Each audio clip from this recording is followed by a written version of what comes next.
melihat atau mengalami kekerasan seksual? Tentu pernah. Pernah. Pernah banget dan pernah jadi korban juga. Sangat disayangkan ya. Kalau melihat pernah, kalau mengalami belum. Kalau semisal mengalami, saya nggak pernah ya. Tapi kalau semisal melihat tuh saya pernah. Yaitu yang terjadi pada teman saya sendiri, yang mana dia mengalami kekerasan yang dilakukan oleh kekasihnya terhadap teman saya. Yang mana karena teman saya menolak untuk berhubungan seksual dan kekasihnya itu emosi ya. Sehingga teman saya itu mengalami tindak kekerasan yang dilakukan oleh kekasihnya terhadap dia, seperti itu. Pernah, dan kebetulan aku juga pernah jadi korban. Apa kamu pernah mendengar tentang kekerasan seksual? Jika iya, apa yang kamu ketahui tentang kekerasan seksual? Kasus-kasus seperti verbal abuse, kasus-kasus seperti sexual harassment yang pernah saya dengar dan bahkan pernah saya alami beberapa kali. Bagaimana perasaan kamu mengetahui banyak kekerasan seksual yang terjadi di sekitar kita? Tentu sangat prihatin. Pastinya sedih dong, mengingat populasi perempuan di Indonesia tuh jauh lebih besar. Berarti kan menunjukkan kita tuh nggak dilindungin, kita nggak terlindung. Dan menurut aku itu layak banget buat jadiin alasan sedih. Sakit hati banget, apalagi udah di zaman sekarang yang menurut aku kayaknya maksudnya kekerasan in general aja tuh udah nggak baik gitu. Tapi ini kan maksudnya kita perempuan gitu lebih sering diserang. Jadi ya sangat sakit hati gitu loh. Sedih sih, soalnya kan itu jadi bukti kalau misalnya masyarakat Indonesia itu belum terlalu aware sama belum terlalu dewasa mengenai tentang kekerasan seksual gitu. Waktu aku dulu jadi korban, emang mungkin perasaannya lebih ke kaget dulu gitu ya. Pasti kita ngerasa takut dan kayak dunia runtuh gitu loh seketika. Terus makin ngelihat banyak kekerasan yang terjadi, makin serem juga dan kecewa sih, maksudnya kenapa wanita masih diperlakukan seperti itu. Untuk perasaan ya mungkin saya bukan mungkin sih, memang udah pasti saya sedih dan cenderung khawatir gitu, karena kita hidup sebagai manusia ya, manusia di bumi, kita harus hidup dengan perasaan damai dan tenang dan aman kayak gitu. Nah, karena melihat tindak kekerasan seksual ini tuh kita jadi merasa kayak tidak aman ketika kita hidup di dunia ini gitu, terkhusus di negara kita sendiri seperti itu.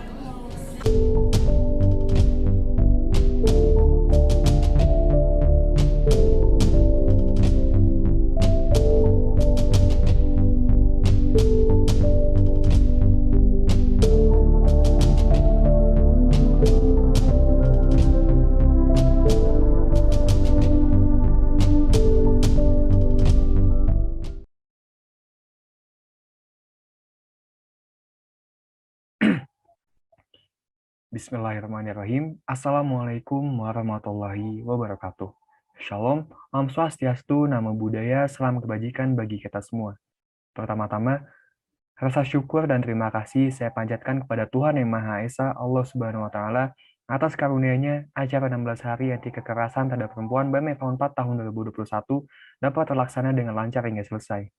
Kemudian, hormat dan terima kasih yang sedalam-dalamnya saya sampaikan kepada seluruh pihak yang telah bekerja keras dan turut andil dalam menyukseskan acara 16 HTP BMF 4 tahun 2021. Sesuai namanya, 16 hari anti kekerasan terhadap perempuan merupakan acara tahunan yang diadakan selama 16 hari dari tanggal 25 November hingga tanggal 10 Desember untuk memperingati berbagai hari-hari besar internasional seperti Hari Internasional untuk Penghapusan Kekerasan terhadap Perempuan pada tanggal 25 November, Hari Perempuan Pembela Hak Asasi Manusia pada tanggal 29 November, hingga peringatan Hari Hak Asasi Manusia Internasional yang diadakan pada hari ini, tanggal 10 Desember.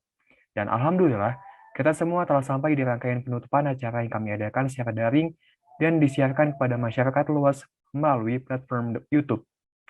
Di hari yang bertepatan dengan Hari Peringatan Hak Asasi Manusia Internasional ini, saya berharap dengan sangat bahwa acara 16 HTP yang diadakan oleh BMF 4 yang bekerja sama dengan Komnas Perempuan dapat membawa manfaat terhadap tiap individu yang hingga kini memperjuangkan haknya sebagai seorang manusia, terutama kaum perempuan yang masih terdiskriminasi dan termarginalisasi.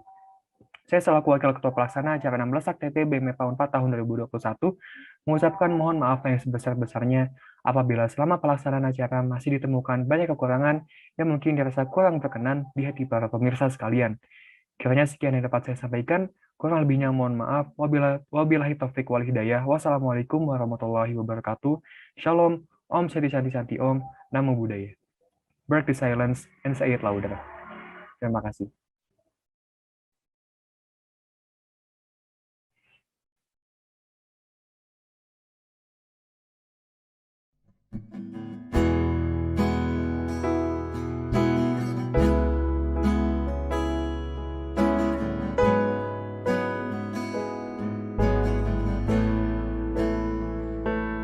There ain't no gold in this river till I've been washing my hands in forever.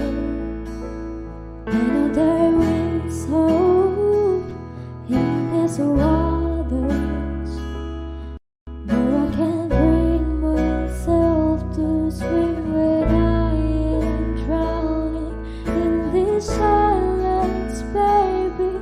Let me in. Go easy on me, baby.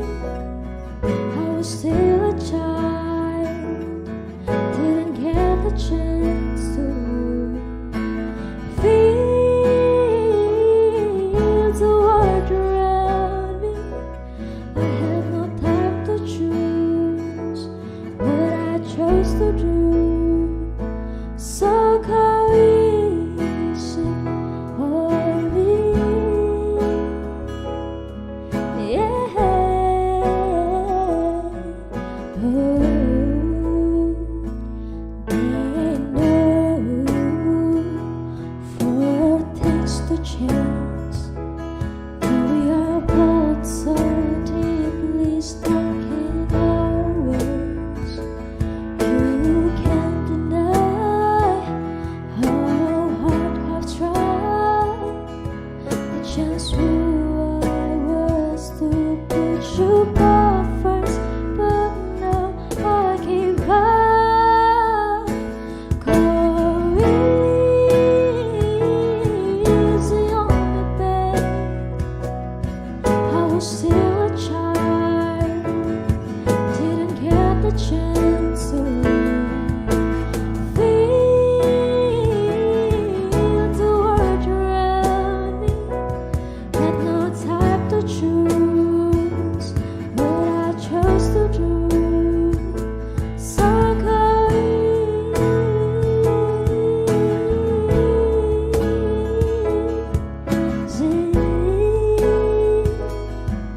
on me. I had good intentions and the highest hopes, but I know it probably doesn't even show. Go easy on me, baby. I was still a child, didn't get the chance to feel the world around me. Had no time to choose what I chose to do. So go easy on me.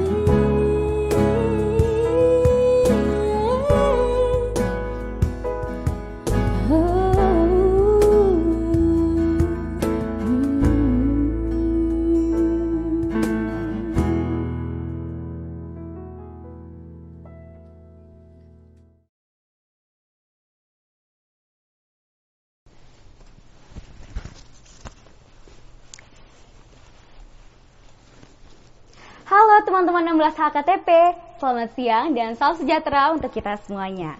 Selamat datang dalam acara Talk Show 16 HKTP yang dinaungi oleh Departemen Kajian Strategis BEM Evo 4 2021. Perkenalkan, nama saya Ilona Novira selaku moderator yang akan memandu acara Talk Show pada hari ini.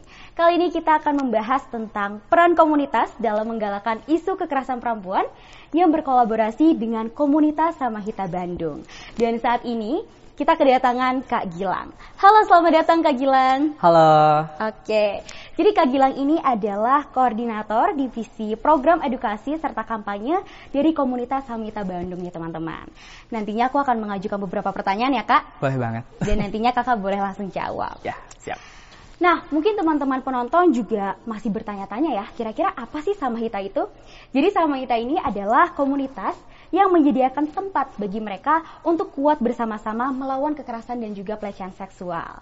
Hal ini juga berhubungan ya Kak dengan arti dari nama unik Samhita yang keren banget nih teman-teman, karena mengambil dari bahasa Sanskerta, yang mana Samhita ini artinya tegar atau kuat.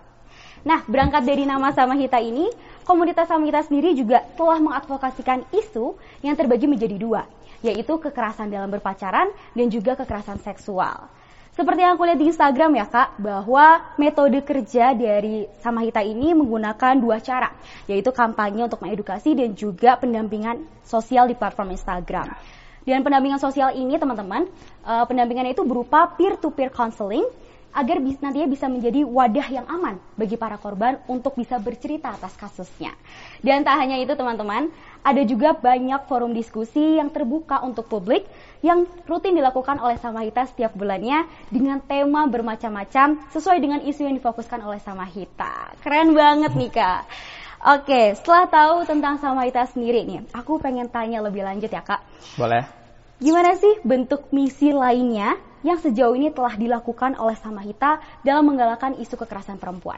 Ya, jadi sebenarnya misi dari Samhita itu untuk mencoba mengentaskan kekerasan berbasis gender dan juga sebisa mungkin untuk merangkul korban agar korban dapat melapor gitu tentang kekerasan yang terjadi kepada dirinya gitu. Dan emang fokus kita adalah ke KDP tadi, terutama orang-orang yang berumur 25 tahun ke bawah, yaitu dewasa muda tentunya.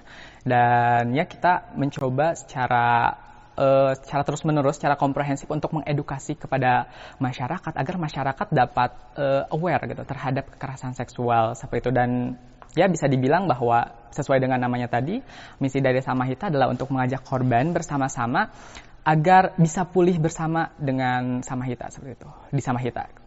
Oke, berarti misi yang dijalankan ini terbukti ya dari bentuk kampanye dan juga edukasi yang telah menjadi penyuluhan bagi para masyarakat atas kasus kekerasan seksual. Yang dimana tentunya teman-teman tujuannya ini untuk membantu para korban kekerasan berbasis gender dan juga untuk melindungi korban pelecehan seksual. Keren banget nih Kak. Oke, nah tadi kan kita udah tahu ya tentang misi Samhita sendiri. Dan kita akan mulai membahas tentang data kasus nih Kak. Oke. Aku telah mendapati data dari Catahu 2021 menunjukkan bahwa Komnas Perempuan itu telah menerima pengaduan secara langsung sebanyak 2.389 kasus di tahun 2020. Dibandingkan dengan tahun sebelumnya hanya 1.940 atau 1.419 kasus. Sehingga hal ini tuh menunjukkan bahwa adanya peningkatan dari tahun 2019 ke tahun 2020 sebanyak 40% Kak. Dan ternyata wilayah Jawa Barat ini sendiri juga menjadi salah satu wilayah yang memiliki kasus pelecehan seksual tertinggi. Gimana sih Kak kondisi isu kekerasan perempuan terutama di wilayah Kota Bandung saat ini? Dan juga bentuk kekerasan seperti apa yang paling sering dilaporkan? Jadi untuk isu kekerasan seksual di Kota Bandung dan di Indonesia ini bisa kita bilang ya sebagai apa ya istilahnya?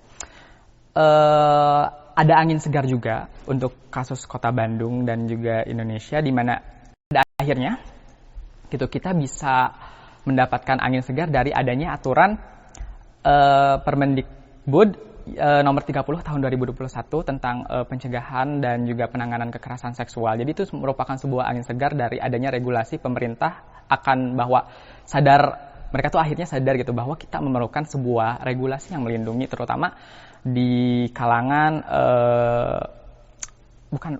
mahasiswa, yang mana bisa dibilang bahwa kasus-kasus yang masuk ke Samhita itu adalah kebanyakannya itu berasal dari orang-orang perguruan tinggi seperti itunya. Untuk bisa dibilang bahwa ada peningkatan, ya benar. Di Samhita sendiri terjadi peningkatan secara drastis dari 2020. Terutama pada saat masa pandemi, yang mana jenis kekerasan sendiri yang meningkat itu adalah KBGO. Ya, jadi KBGO banyak sekali korban yang melaporkan terjadi kekerasan gender berbasis online seperti itu. Jadi Ya, bisa dibilang seperti itu. Oke, berarti masih marak sekali ya Kak, yang tentunya ini menjadi concern dan juga membuka mata kita semua bahwa kasus PKS ini tuh belum mendapatkan pengawalan yang maksimal. Benar. Tapi tentunya tadinya udah ada angin segar nih teman-teman, bahwasanya ada peraturan Iya, apa tadi Kak? Kementerian nomor 30 tahun 2021. Betul, sebagai pencegahan dan juga penanganan terkait kekerasan seksual.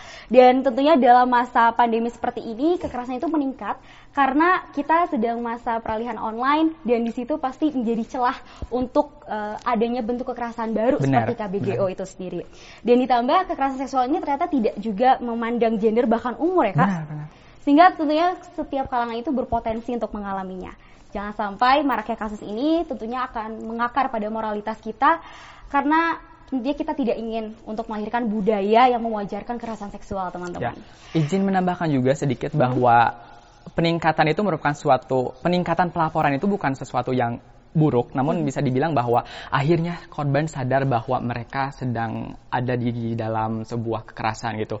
Dan penurunan dari laporan kasus juga bukan merupakan sesuatu yang baik, karena bisa jadi gitu. Karena kasus kekerasan seksual ini bisa kita ibaratkan atau analogikan dengan kasus gunung es, di mana si gunung es ini kan di permukaan laut itu kan kecil ya, tapi ternyata di bawah permukaan laut itu sangat besar. Nah, kekerasan seksual pun seperti itu. Jadi di atas permukaan, di atas yang ngelaporin tuh korban sedikit, tapi kita belum tentu tahu bahwa angka yang tidak dilaporkan itu seperti apa, seperti itu sih.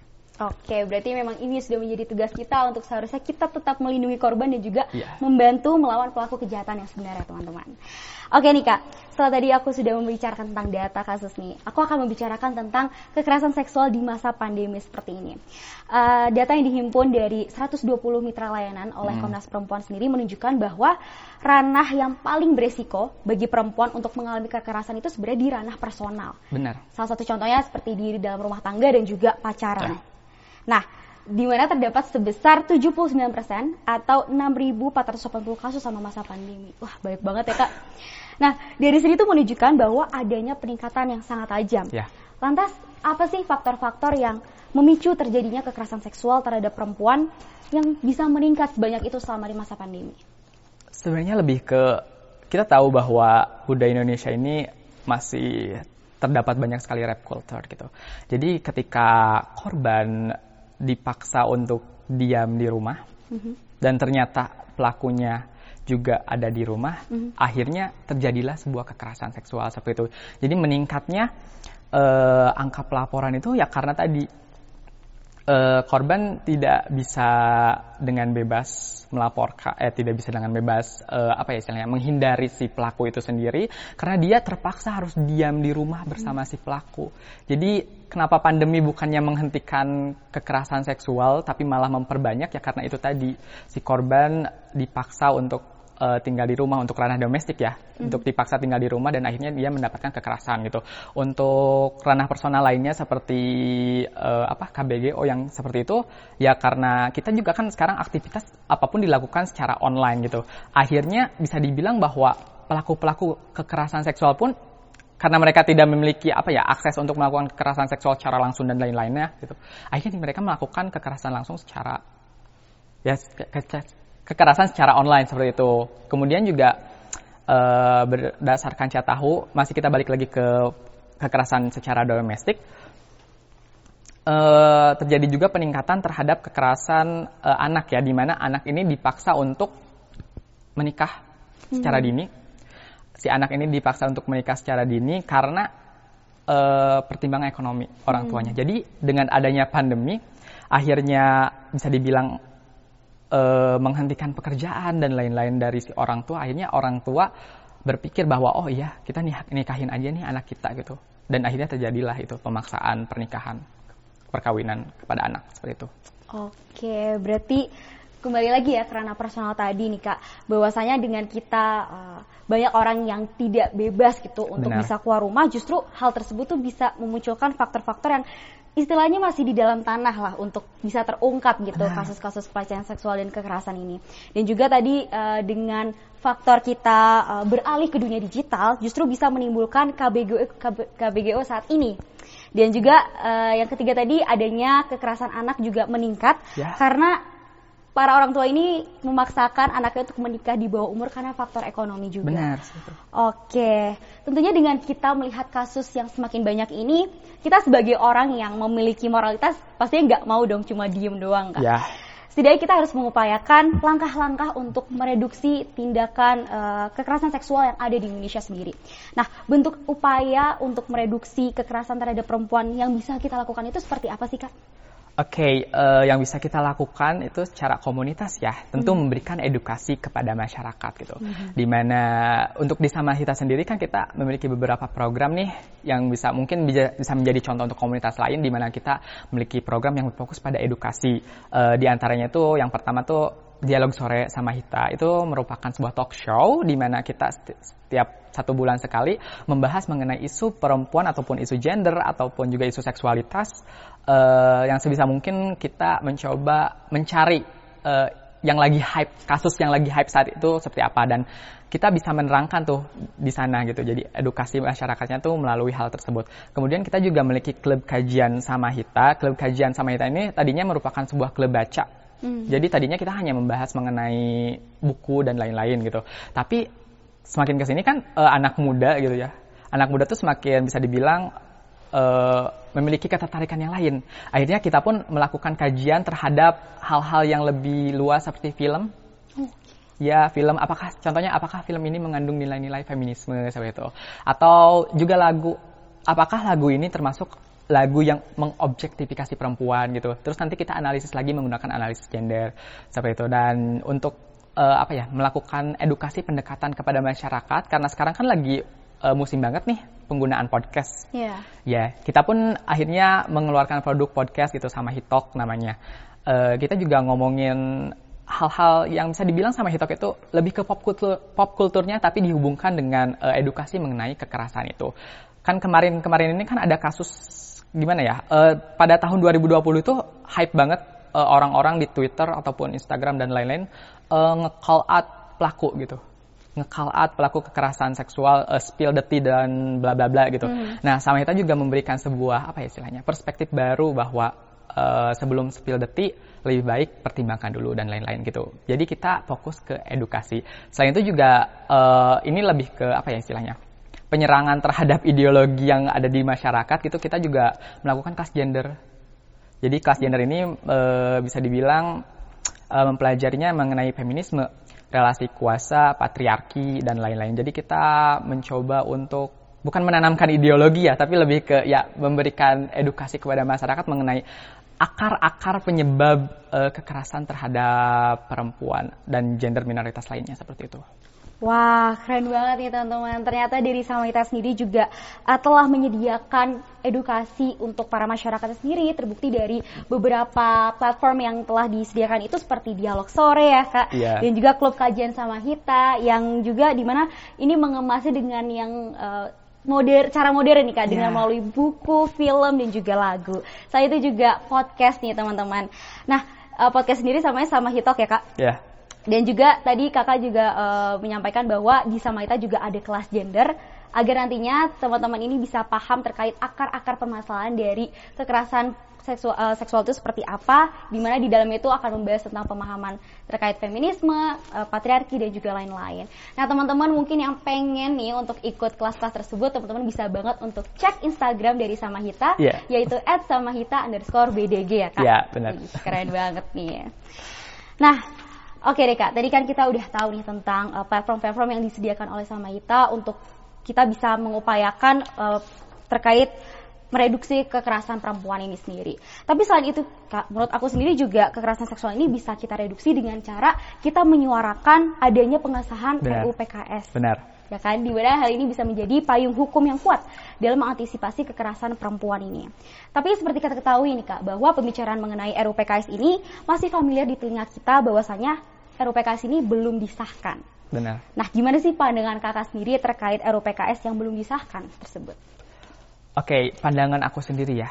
Kita sudah memiliki beberapa regulasi atau peraturan di Indonesia ini seperti yang melindungi perempuan khususnya dan juga anak-anak lain seperti contohnya dan anak-anak itu. Contohnya yaitu Undang-Undang KDRT, Itu termasuk Undang-Undang Perlindungan Anak, kemudian Undang-Undang ITE, ya bisa kita bilang bahwa itu juga bisa menjadi senjata kita untuk menegakkan keadilan terhadap perempuan. Walaupun di sisi lain masih banyak hal yang harus direvisi seperti itu. Kemudian adanya tadi peraturan-peraturan dari menteri seperti Menteri Pendidikan dan juga Kementerian Keagamaan untuk PTKI seperti itu. Nah, untuk bisa dibilang apa ya? Peraturan atau regulasi yang lebih khusus lagi yang namun inklusif kita tuh belum punya. Dan itu RUU PKS gitu. Si RUU PKS ini merupakan sebuah aturan yang bisa dibilang ya inklusif tadi, tidak hanya melindungi orang-orang yang dalam apa ya istilahnya, di dalam rumah tangga, di orang-orang yang ada di pendidikan, PTN seperti itu dan lain-lain, tapi bisa juga melindungi orang yang di luar itu, si RUU PKS ini. Seperti contoh buruh bisa dilindungi gitu. Kemudian masyarakat biasa bisa juga dilindungi oleh RUU PKS, dan dengan apa ya istilahnya,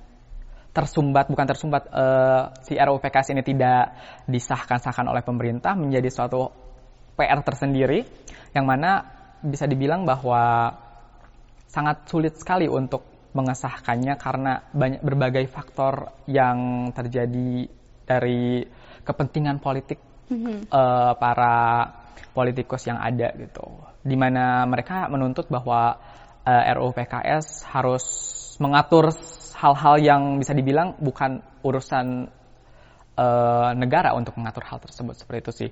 Jadi dengan tidak disahkannya RUU PKS RUU PKS itu merupakan bentuk dari ketidakpedulian pemerintah terhadap masyarakat dan juga khususnya perempuan, seperti itu sih.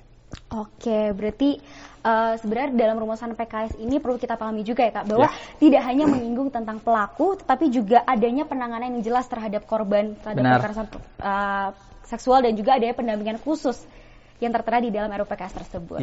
Nah, ini nyambung juga nih Kak, terkait pendapat dan juga pendapat lainnya gitu. Bahwasanya gimana sih pandangan Kakak sendiri terkait adanya pemangkasan dari 9 bentuk kekerasan seksual yang dipangkas menjadi 4 bentuk saja di dalam RUU TPKS ini. Apakah sebenarnya hal tersebut juga memangkas hak-hak korban, Kak?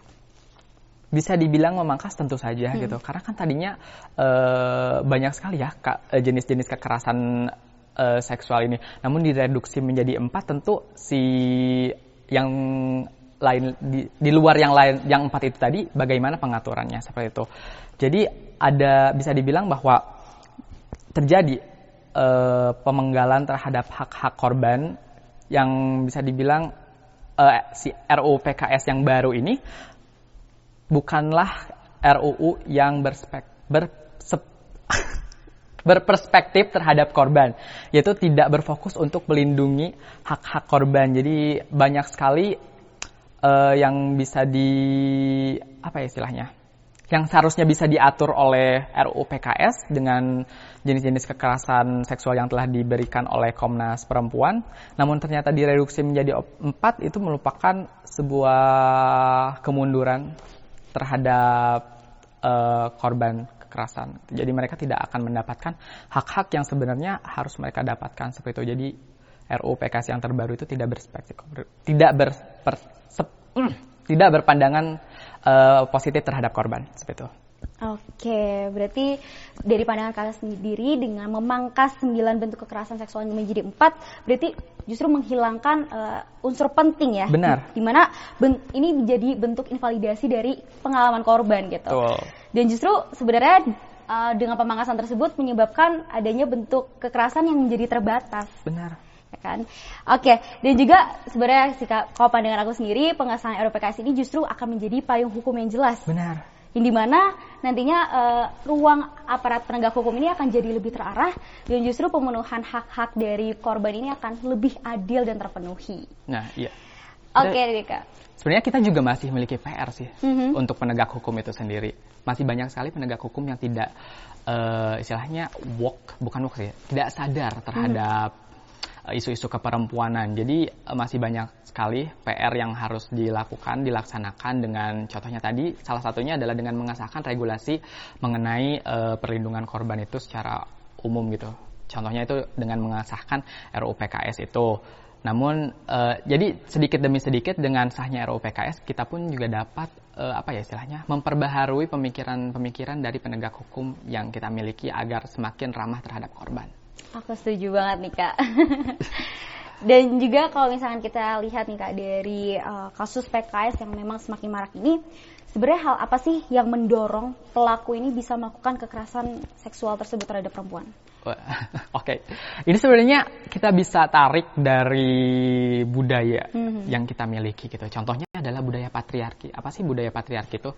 Budaya patriarki adalah ketika kita memberikan posisi tinggi terhadap laki-laki di sebuah struktur hierarki sosial. Jadi ada yang namanya gender gender dominan dan juga ada gender minoritas, di mana si gender dominan ini agar dia semakin kuat gitu, semakin berpengaruh di sebuah sosial, maka dia harus melakukan opresi terhadap gender lainnya untuk mengukuhkan kekuasaannya, seperti itu.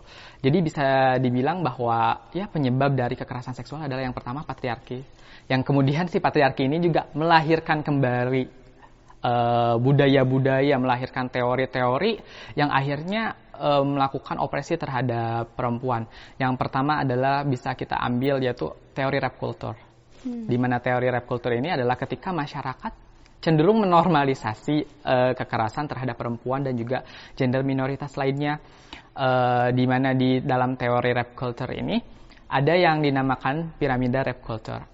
Jadi piramida rape culture adalah pengelompokan jenis-jenis kekerasan seksual dari mulai yang biasa dinormalisasi oleh masyarakat sampai ke kekerasan seksual tertinggi yang bisa dibilang jadi semakin tinggi semakin parah nih efeknya gitu. Walaupun kita nggak bisa bilang bahwa yang di bawah itu juga kekerasan seksual yang terjadi di bawah piramida merupakan yang tidak berefek tinggi, tapi ya bisa dibilang bahwa yang di atas adalah yang paling parah gitu. Jadi yang di lapisan pertama itu ada yang dinamakan normalization. Di normalisasi ini adalah ketika kita masyarakat menganggap bahwa hal-hal yang merupakan kekerasan seksual bukan merupakan kekerasan seksual. Contohnya adalah catcalling. Catcalling bisa dimasukkan ke tahap selanjutnya gitu. Istilahnya boys will be boys. Ya, jadi apa yang dilakukan oleh laki-laki ya udah gitu, itu mah emang wajar gitu, laki-laki melakukan hal tersebut seperti itu. Nah, itu termasuk ke dalam normalisasi. Selain itu juga ada perempuan harus di rumah. Untuk menghindari pelecehan kekerasan seksual itu harus di rumah gitu, harus diam di rumah. Padahal tidak gitu. Banyak sekali kekerasan domestik yang terjadi yang dilakukan bahkan oleh orang-orang terdekat seperti ayah dan lain-lain. Kemudian kita masuk ke tahapan selanjutnya nih. Naik lagi ke tahapan selanjutnya yaitu degradasi. Nah, degradasi ini tadi termasuknya adalah catcalling, di-sweet-sweetin gitu. Terus selain itu juga following, stalking. Jadi lihat stalking orang itu bisa termasuk ke dalam kekerasan seksual gitu. Apalagi ketika stalkingnya dilakukan secara langsung, diikuti gitu. Jadi perempuan diikuti kemana saja, kan itu banyak sekali ya. Apalagi kasusnya bisa kita ambil contoh di negara Jepang gitu, itu banyak banget stalking yang menakutkan. Kemudian kita naik lagi ke penghilangan otonomi tubuh. Ini agak eksplisit ya, mohon maaf. Soalnya kayak contohnya itu ketika berhubungan seksual, kita udah konsen nih bahwa hubungan seksual ini harus terjadi dengan kondom. Kalau di tengah-tengah kondom dibuka, itu termasuk kekerasan seksual yang di mana penghilangan otonomi tubuh tadi. Kemudian kita masuk lagi ke tingkatan paling atas, tingkatan akhirnya, yaitu adalah explicit violence. Di mana sih explicit violence ini merupakan kekerasan sesungguhnya, kekerasan yang bisa dibilang sangat fatal, yaitu termasuknya adalah harassment, terus pemerkosaan, kemudian geng rape, dan akhirnya bisa termasuk juga pembunuhan atau femicide, yaitu ketika perempuan secara acak dibunuh tanpa tanpa alasan yang jelas, ya seperti genosida, namun mengarahkan kepada perempuan seperti itu. Wow, oke. Aku juga jadi dapat insight baru nih teman-teman. Bahwasanya faktor-faktor yang bisa mendorong pelaku kekerasan seksual melakukan hal tersebut adalah dengan dimunculkannya budaya patriarki itu ya Kak. Benar. Yang artinya budaya patriarki ini memposisikan bahwa posisi laki-laki ini lebih tinggi daripada perempuan. Yang dimana patriarki sendiri ini juga melahirkan yang namanya Budaya teori pemerkosaan. rape culture. Iya, seperti itu. Oke. Dan di rape culture ini sendiri juga punya piramida nih teman-teman. Yang dimana yang pertama itu normalization ya Kak. Iya. Jadi kita kayak punya stigma terhadap gender masing-masing, dan juga yang kedua itu ada degradasi. Salah satu contohnya itu seperti catcalling, dan juga kita stalking orang-orang secara menakutkan gitu ya Kak. Dan juga yang ketiga adanya penghilangan otonomi tubuh. Seperti contohnya itu tadi sudah ada konsensual tetapi mencabut kondom ya Kak. Iya, seperti itu. Oke. Dan yang terakhir itu ada explicit violence, di mana ini merupakan kekerasan sesungguhnya teman-teman yang menyerang fisik dan juga psikis, salah satunya seperti pemerkosaan. Ya, aku juga ingin nambahin lagi sih. Selain itu juga ada yang namanya relasi kuasa gitu. Karena itu penting banget harus disampaikan ya. Di mana relasi kuasa ini juga menjadi salah satu penyebab dari banyaknya kasus yang masuk ke Samahita. Contohnya adalah relasi kuasa antara dosen dan juga mahasiswa, di mana dosen di sini memiliki keuntungan untuk memberikan mahasiswa nilai. Jadi dia memanfaatkan kekuatan power dia untuk memberikan nilai kepada kepada mahasiswa, agar si mahasiswa ini dapat melakukan apa yang dosen lakukan. Biasanya dapat melakukan apa yang dosen inginkan, gitu seperti itu. Contohnya itu adalah ketika bimbingan skripsi. Biasanya seperti itu, dosen ini menggunakan kuasanya untuk yuk kita bimbingan bimbingan skripsi di mana gitu, kalau enggak kamu nanti nilainya jelek.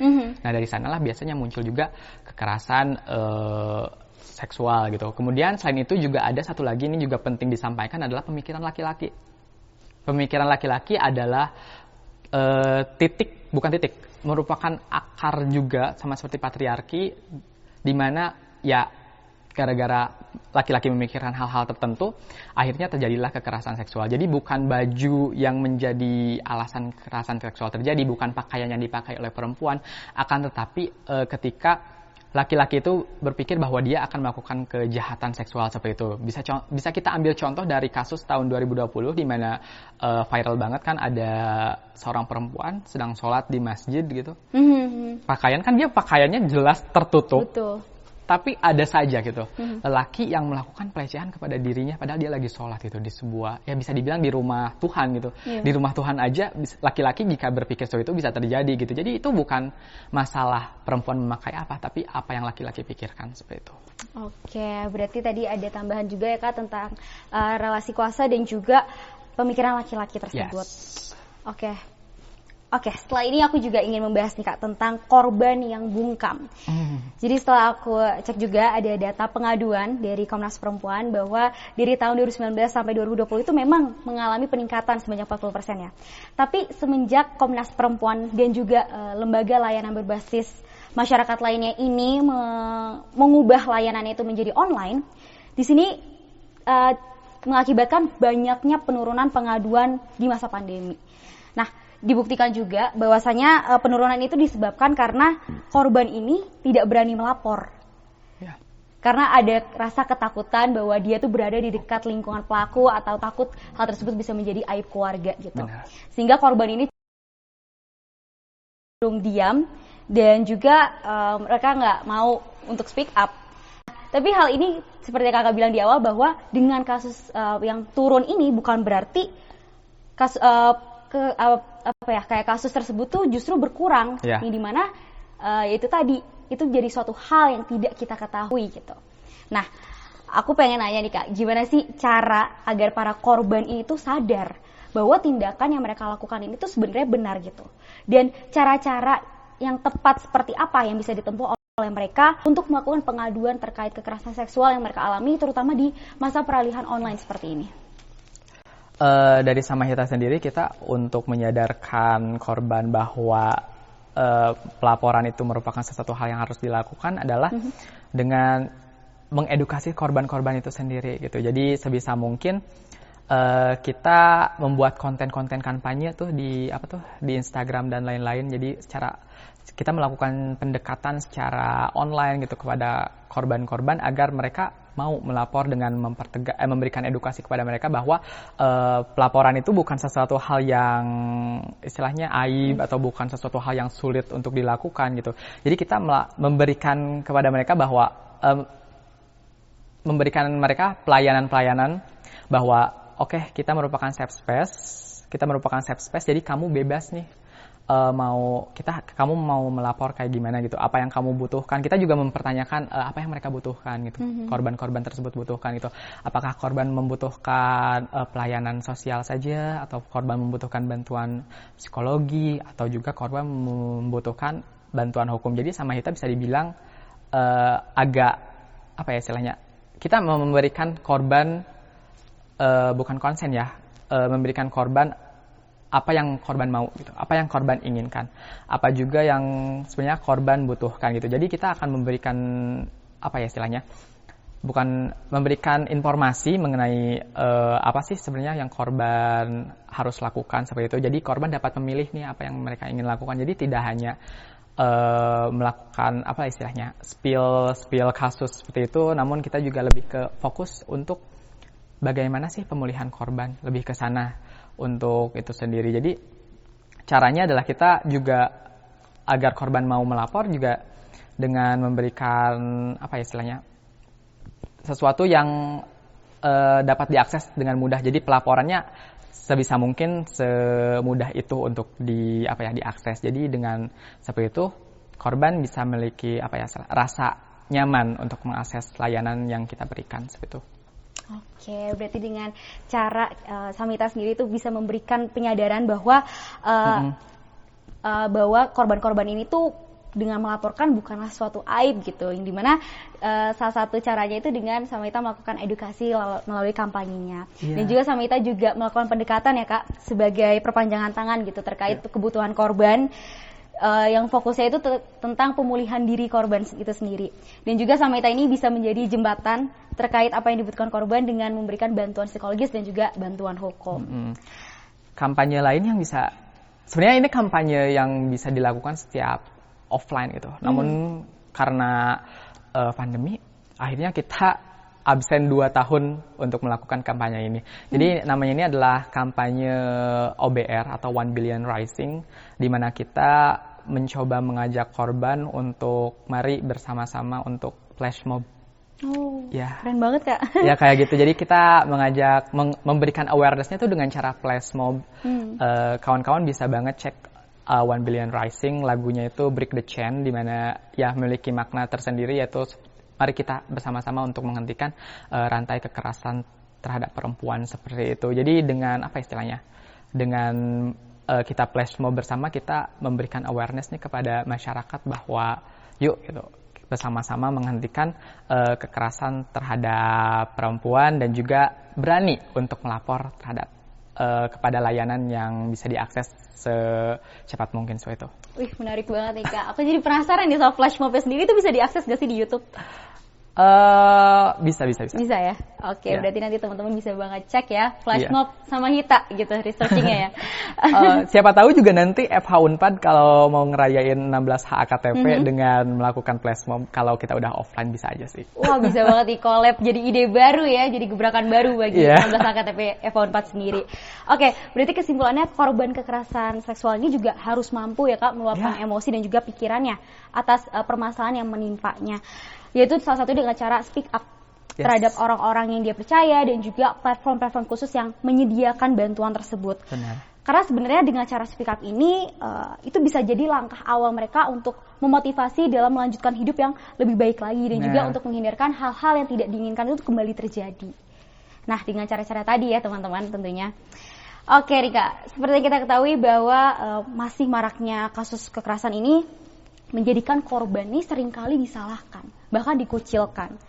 Nah, hal ini tuh menyebabkan masih banyak korban yang mungkin tahu cara untuk melaporkan kekerasan seksual tersebut, tapi mereka itu nggak berani bicara dan melaporkan kasusnya sendiri itu masih takut banget dan kayak nggak mau itu untuk diketahui banyak orang, karena itu tadi adanya stigma buruk yang telah terbangun di masyarakat bahwasanya korban itu adalah pemicunya. Nah, pertanyaan dari aku Kak, gimana sih cara meningkatkan kesadaran dan juga kepedulian seluruh lapisan masyarakat terkait isu kekerasan seksual ini? Karena pastinya kan mereka sebagai korban ini juga pengen gitu ya adanya keadilan bagi dirinya dan juga pengen adanya sensitivitas dari masyarakat untuk turut concern terhadap isu ini.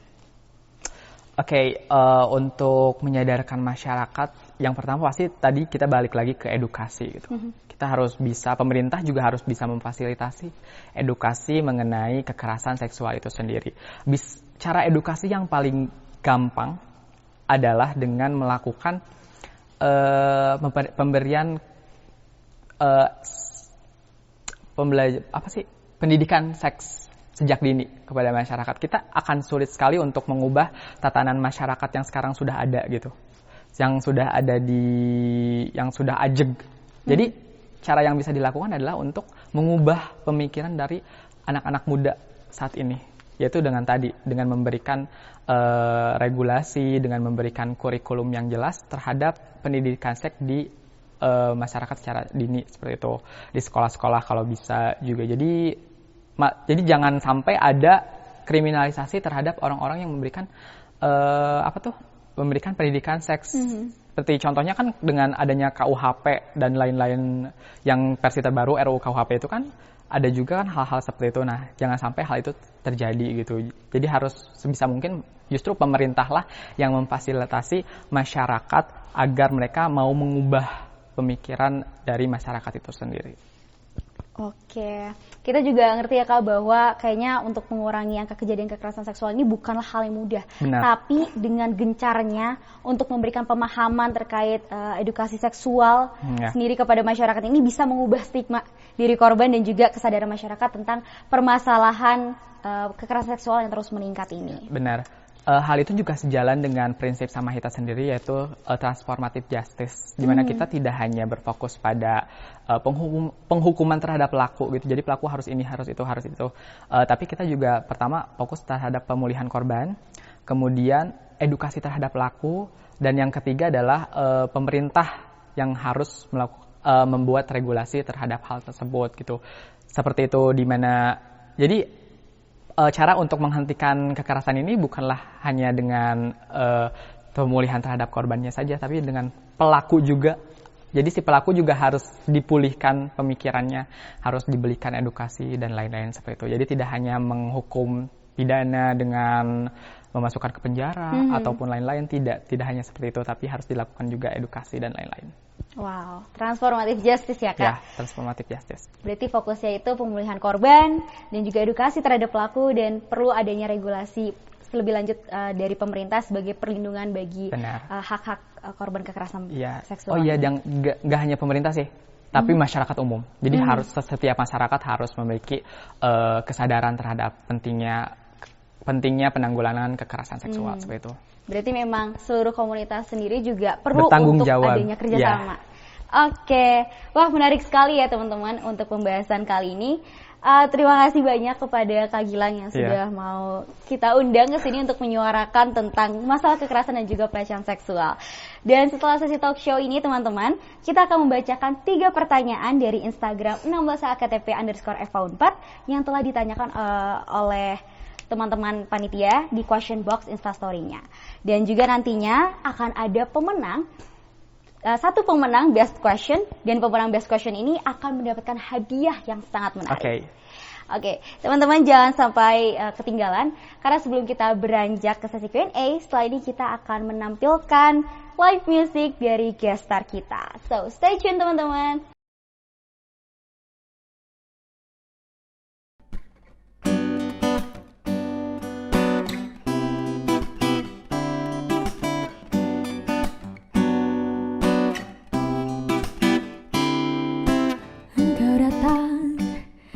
Ketika aku jatuh bangun dan jatuh, dengan langkah menyusuri kehidupanku yang gelap, dan hampir-hampir ku tak dapat melangkah lagi.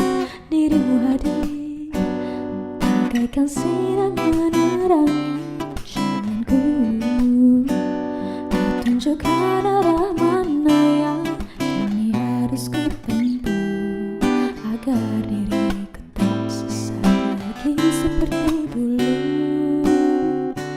Bersama bayanganmu kasih, seakan-akan ku terjaga dari mimpi-mimpi, dari kehidupan yang semu dan melelahkanku, membuatku terlupa akan segala-galanya.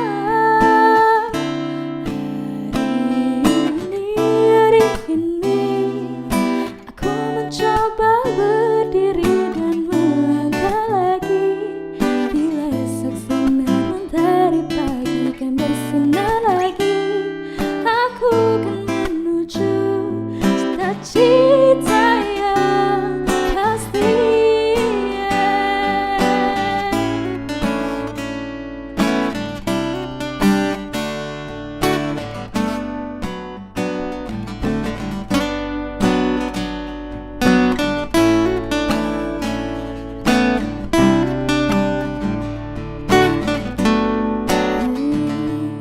Dirimu hadir bagaikan sinar menerangi jalanku.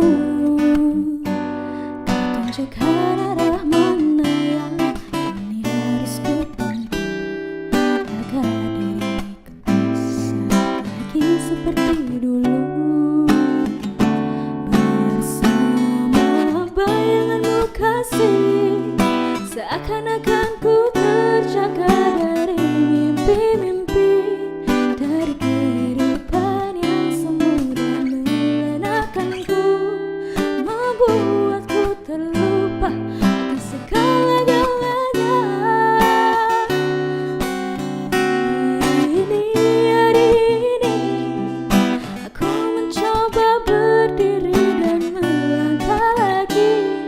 Bila esok sinar mentari pagi kan bersinar lagi, aku kan menuju cita-cita yang pasti.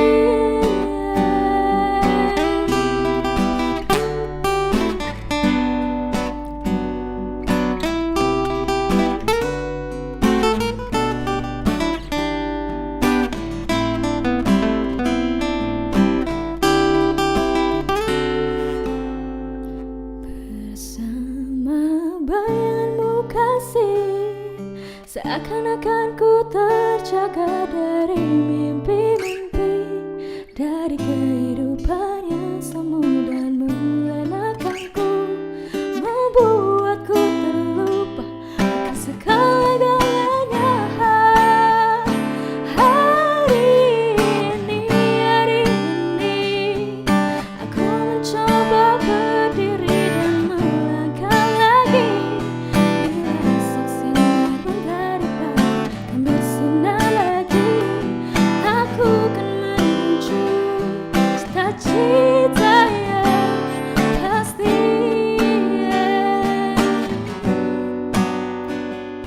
Cita-cita yang pasti.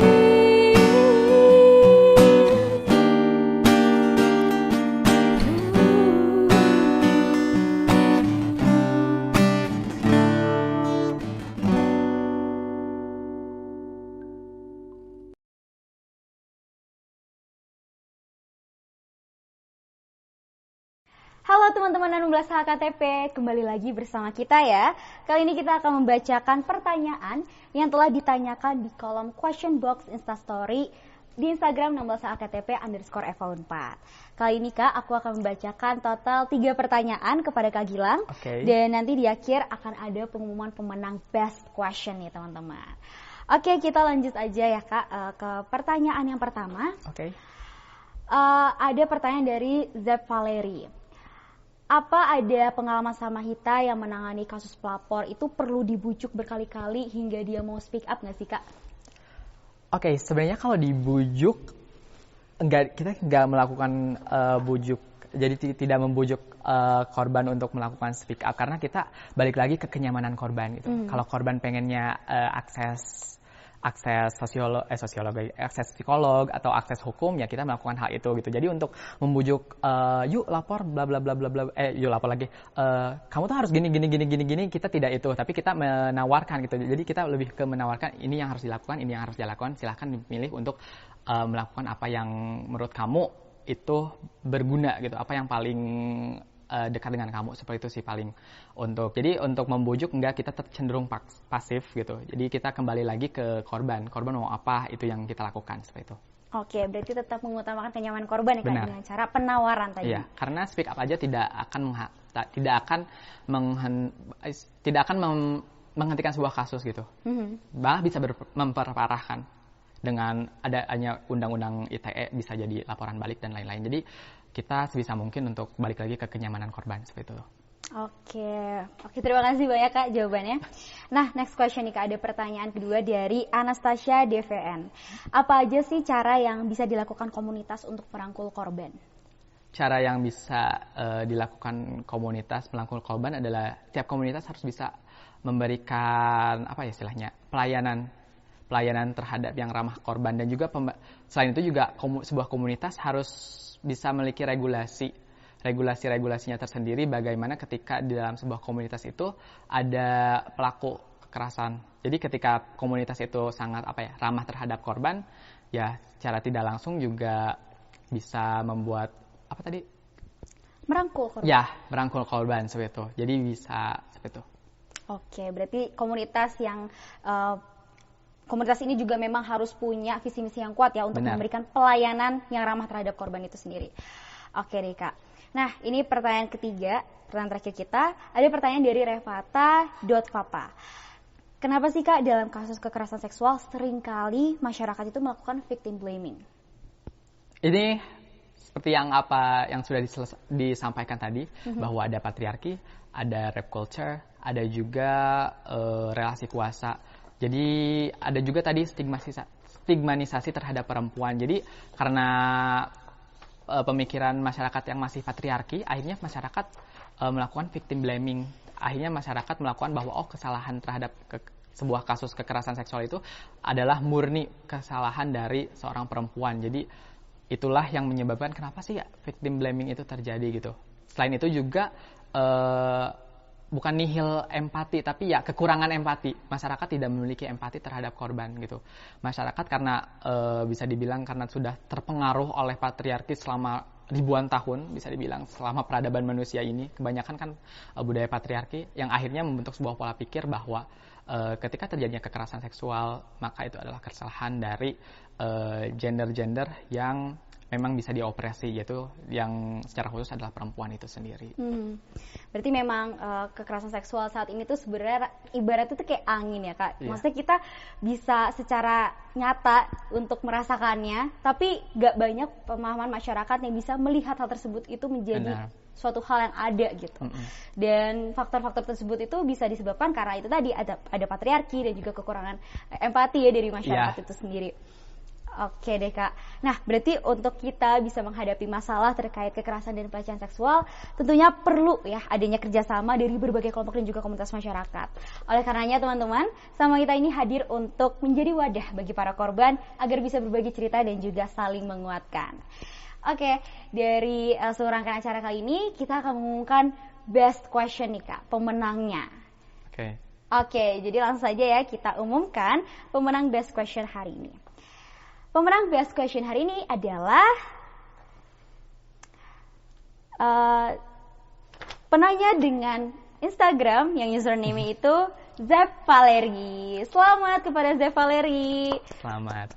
Pemenangnya nanti akan mendapatkan GoPay sejumlah Rp60.000. Oke, sekali lagi aku juga ingin mengucapkan terima kasih ya Kak sudah datang pada acara hari ini, dan kami juga selaku pihak yang terlibat dalam 16 HKTP ingin mengajak para perempuan untuk membangun konsolidasi guna nantinya bisa saling menguatkan dan juga memperjuangkan hak, terutama memperjuangkan hak para korban kekerasan seksual ini.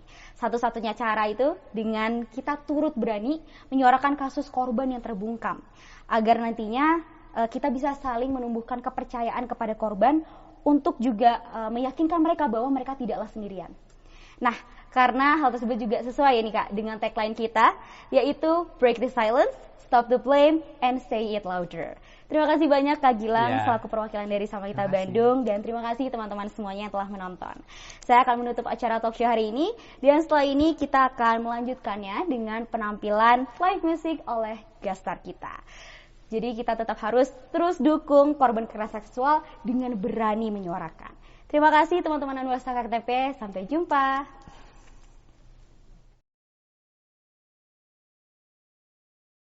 Halo, perkenalkan kami dari Misery. Sebelumnya kami mau ngucapin terima kasih untuk acara 16 Hari Anti Kekerasan Terhadap Perempuan FH Unpad. Semoga segera disahkan RUU PKS. Dan kekerasan terhadap perempuan tidak hanya di 16 hari ini saja, tapi selama-lamanya dihapuskan. Amin.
the thoughts of life on mine.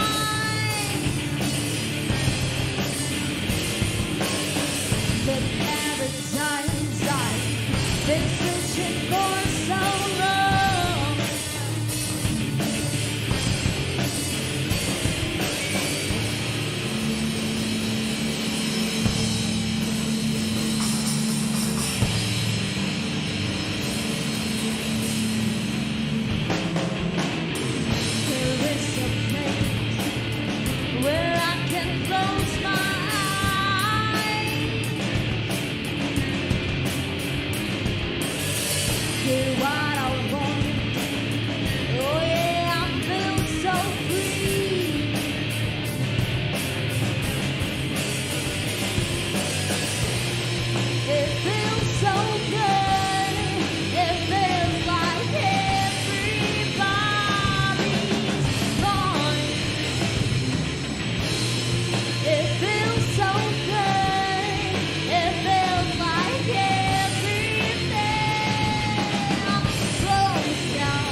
Apa pesan kamu untuk para korban kekerasan seksual?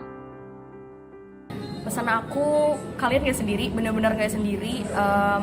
Jangan takut, jangan takut menyuarakan kebenaran, karena emang ya kalian benar, kalian gak salah. Jangan menjustifikasi orang ini kayak gini karena gue gini, enggak. Kalian gak sendirian, tenang aja.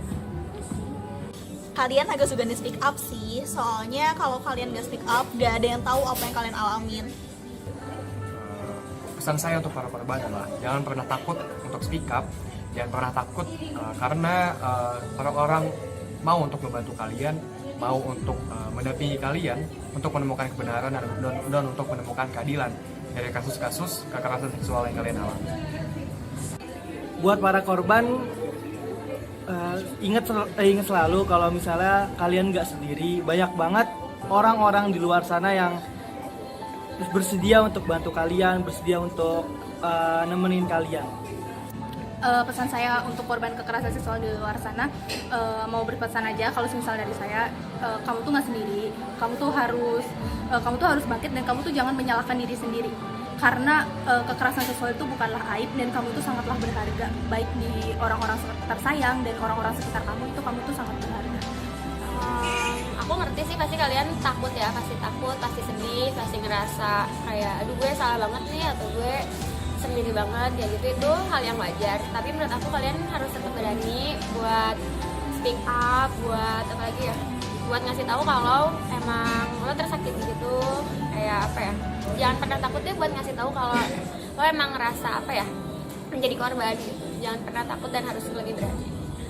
Bagi seluruh korban yang mengalami pelecehan maupun kekerasan seksual, beranilah untuk mengakses layanan yang telah disediakan oleh berbagai komunitas maupun juga Komnas Perempuan. Kalian semuanya akan diterima dengan sangat baik dan akan diberikan pelayanan yang dibutuhkan oleh para korban seperti itu. Apa pesan kamu untuk seluruh perempuan di Indonesia? Pesan saya terhadap seluruh perempuan di Indonesia, mari bersama-sama untuk mendukung kawan-kawan penyintas ataupun korban kekerasan seksual. Kita harus mendukung mereka karena jika bukan perempuan yang mendukung mereka, siapa lagi seperti itu. Ya, untuk perempuan itu memang sangat berharga ya. Kalian itu sangat berharga. Kalian jangan mau diperdayakan oleh lingkungan-lingkungan yang sekiranya merugikan kamu gitu. Pokoknya kalian harus melawan segala kekerasan yang menimpa kalian seperti itu, dan melakukan ya sekiranya mungkin melakukan pembelaan diri kayak gitu ya. Ya pokoknya intinya kalian tuh berharga dan jangan sampai ada yang menjatuhkan harga diri kalian. Pesan aku buat seluruh perempuan di Indonesia, kalian itu pemberani, kalian harus lebih kuat, harus lebih berani. Kalian nggak selemah itu gitu loh. Aku yakin banget semua wanita di dunia ini pasti kuat dan berani. Untuk seluruh perempuan di Indonesia, jangan pernah merasa lemah, jangan pernah merasa rendah. Ingat selalu kalau kita harus bisa sama-sama membentuk atau menciptakan lingkungan sosial yang aman. Dan jangan takut merasa sendiri. Banyak anak-anak muda ini kayak teman-teman di sini yang siap menyuarakan kebenarannya juga. Kalian itu berharga, jadi kalian harus bisa perjuangin harga diri kalian. Semangat!